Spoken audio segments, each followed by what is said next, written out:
Most admired woman of your nation history, Nepal doesn't have celebrity worshipping culture, but we used to like Queen Aishwarya. Boudica or Boadicea, Elizabeth I, possibly Elizabeth II, especially in the modern day, Florence Nightingale.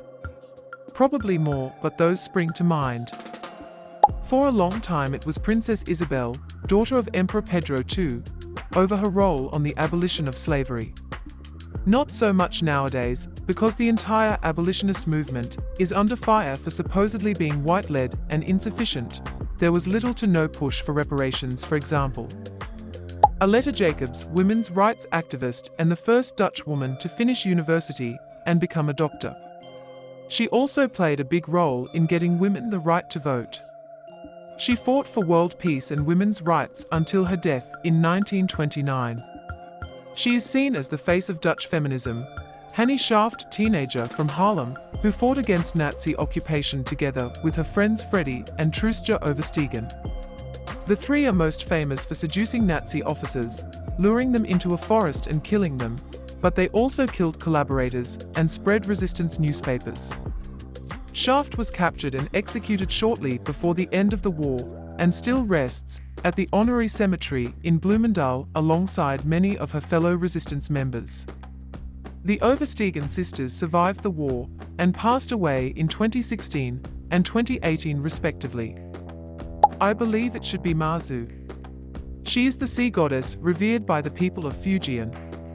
Since Fujianese make their living on the sea, they must honor her. I've even heard that once, the Commission for Discipline Inspection required a group of Fujian officials to swear an oath before Mazu never to engage in corruption. None of them were willing, so in the end, they had to change it to swearing an oath before the party constitution. Bernadette Devlin, Grace O'Malley, Mary Robinson. Bernadette was elected to the Commons by the nationalist community.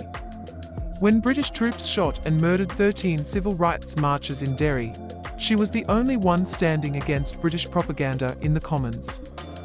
Grace was the clan leader of the O'Malley clan in the 1500s. She ably led her people in perilous times. Mary Robinson helped guide Ireland into the 21st century. A wise, progressive woman.